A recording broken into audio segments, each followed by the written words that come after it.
Hare Krishna. So we will begin today to read the 11th verse from the Nectar of Instruction.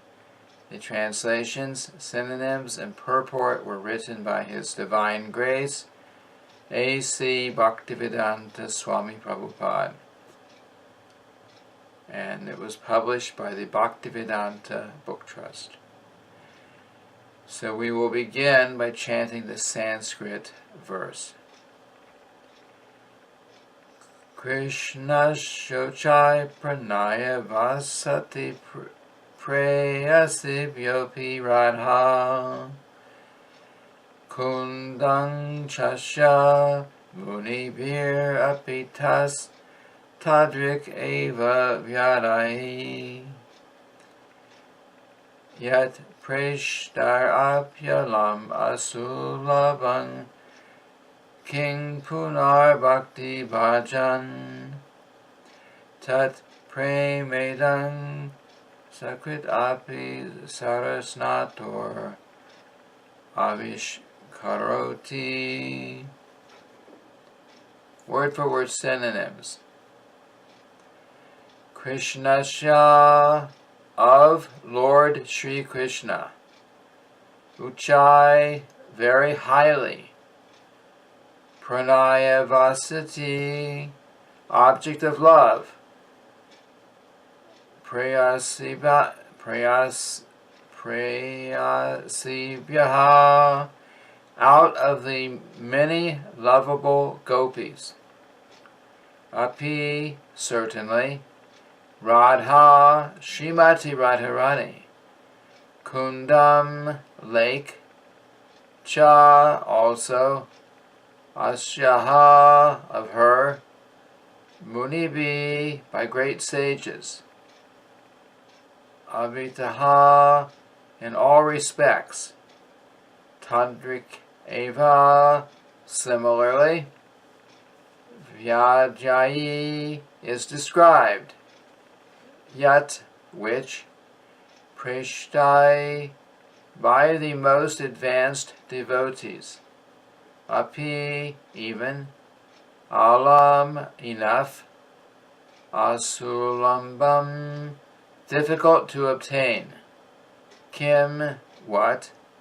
Punaha, again. Bhakti bhajam, for persons engaged in devotional service. Tat, that. Prema, love of Godhead. Idam, this. Sakrit, once. Api, even. Saraha, lake. Snatu, of one who has bathed. Avish karoti, arouses. Translation. Of the many objects of favored delight, and of all the lovable damsels of Vrajabhumi, Srimati Radharani is certainly the most treasured object of Krishna's love. And in every respect, her divine Kunda is described by great sages as similarly dear to him. Undoubtedly, Radha Kunda is very rarely attained even by the great devotees. Therefore, it is even more difficult for ordinary devotees to attain. If one simply bathes once within these holy waters, one's pure love of Krishna is fully aroused. Purport. Why is Radhakunda so exalted? The lake is so exalted because it belongs to Srimati Radharani, who is the most beloved object of Sri Krishna. Among all the gopis, she is the most beloved. Similarly, her lake, Sri Radhakunda, is also described by great sages as the lake that is as dear to Krishna as Radha herself.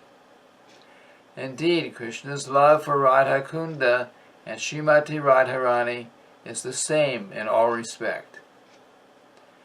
Radha Kunda is very rarely attained even by great personalities fully engaged in devotional service, not to speak of ordinary devotees who are only engaged in the practice of Vaidhi Bhakti. It is stated that a devotee will at once develop pure love of Krishna in the wake of the gopis if he once takes a bath in Radha Kunda. Srila Rupa Goswami recommends that even if one cannot live permanently on the banks of Radha Kunda, he should at least take a bath in the lake as many times as possible. This is a most important item in the execution of devotional service. Srila Bhaktivinoda Thakur writes in this connection that Sri Radha Kunda is the most select place for those interested in advancing their devotional service in the wake of the lady friends, Sakis, and confidential serving maids, Manjaris, of Srimati Radharani. Living entities who are eager to return home to the transcendental kingdom of God, Goloka Vrindavan, by means of attaining their spiritual bodies, Siddha Deha, should live at Radhakund, take shelter of the confidential serving maids of Sri Radha, and under their direction engage constantly in her service. This is the most exalted method for those engaged in devotional service under the protection of Sri Chaitanya Mahaprabhu. In this connection, Srila Bhaktisiddhanta Saraswati Thakur writes that even great sages and great devotees like Narada and Sanaka do not get an opportunity to come to Radhakunda to take their baths. What then to speak of ordinary devotees? If by great fortune one gets an opportunity to come to Radhakunda and bathe even once, he can develop his transcendental love for Krishna, exactly as the gopis did. It is also recommended that one should live on the banks of Radhakunda and should be absorbed in the loving service of the Lord. One should bathe there regularly and give up all material conceptions, taking shelter of Sri Radha and her assistant gopis.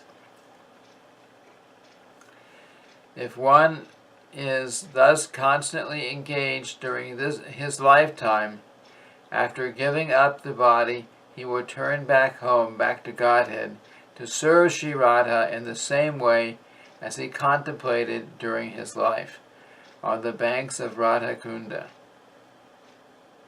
The conclusion is that to live on the banks of Radhakunda and to bathe there daily constitute the highest perfection of devotional service. It is a difficult position to attain, even for great sages and devotees like Narada.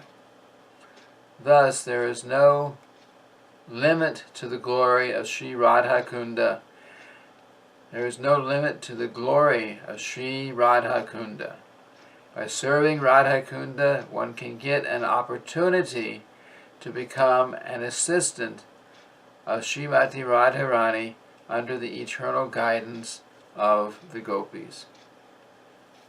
So this ends the reading of the translation and the purport for text number 11 of the Nectar of Instruction, and it also is the last verse of the Nectar of Instruction.